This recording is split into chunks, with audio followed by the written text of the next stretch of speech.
And it's always about the story. It's always about the 7-year-old. By the way, don't have time. This is worth reading. This is the Abrahamic test where Abraham's told to go and sacrifice Isaac. Isaac had a whole story about children. That's why he was promised children till more than you could count. He was caught in his story about needing to have a child. He had to wait 100 years. And he had to go and sacrifice it. We all have to sacrifice our 7-year-old. Come back. No, I won't come back to that. You read it in the book. The star card. She's pouring the 2 works of mercy. One on the earth and one in the water. The physical and the emotional. Social justice and forgiveness. And the 7 stars, the supporting stars, represent the menorah at the south side of the temple. These represent knowledge, understanding, wisdom, awe of God, piety, devotion, being able to hear counsel. These are the gifts of the Holy Spirit now working in your life 100% of the time. This is what illuminates you, are the gifts of the Spirit now. And the next card, this is the Cathar Christmas card. This is the birth of Christ. Pretty funny image for the birth of Christ. But we have a crustacean. There was no difference back in the medieval period between lobsters and crabs. They all were the same thing to them. In the middle of Cancer, astrologically, is a group of stars. And they have a nickname. Does anyone know? Any astrologers here know what the group of stars right in the centre of Cancer are called? The birth? The crib, or the manger. That's it.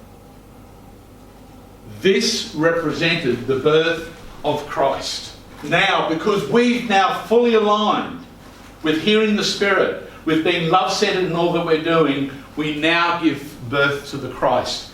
And here we have 2 dogs who are outside the city gates that are talked about in Revelations.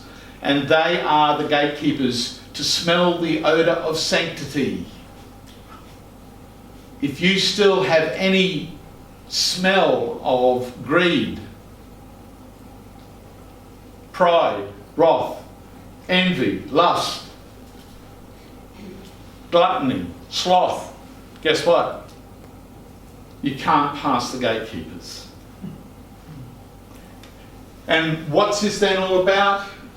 Ye are a light to the world. A city that is set on a hill cannot be hid. Neither can a candle be lit and hid under a bushel. Let your light shine before men,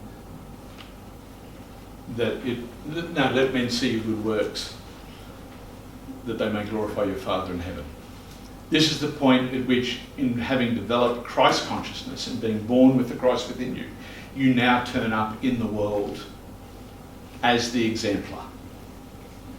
You ooze love as the way that you live your life, and people see it. They respond to it, they hear it, they feel it. And that's how you walk on the world, on the earth. And there's the point at which the Hieros Gammus takes place, the sun card. This is the sacred union of Sophia, who we each are in the Gnostic tradition, who left Sophia the mother and the father, came to earth, and this is the point at which the sacred union takes place between us as the fool, who is Sophia, and Christ consciousness. Blessed are the peacemakers. So what is peacemaking? The reconciliation.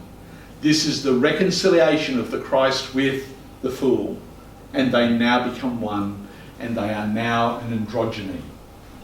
And so what we see in the judgment card, nearly every time this is drawn in any of the Marseille Tarot, it's a half-man woman. The hips on one side are different and shoulders are different to the other side. This is the androgyny. This is the perfect balance of Sophia, as it represented by the fool in the tarot, and Christ. Christ was all about love being manifest in an earthly incarnation in order for us to find out what that really was all about. At that point there, the 4 that became differentiated have now become all undifferentiated in the flag. They've now become one. And if you match that, then you can pass the final gatekeeper, which is the sacred yoni of the mother. And here we have the sacred yoni here. This is the vulva of the Divine Mother. This is the rose garden. And as the Christ, you're the rose key that opens the garden. And you're now able to enter back into wholeness or oneness at this point.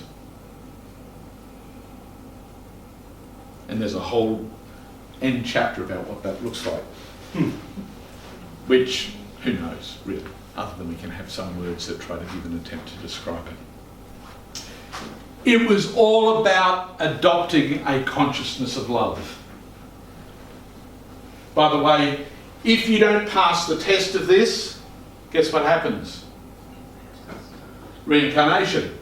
You come back, you meet the magician, you meet the Popess, she turns the page of the book and goes, right, well this time around, and you get to do it again.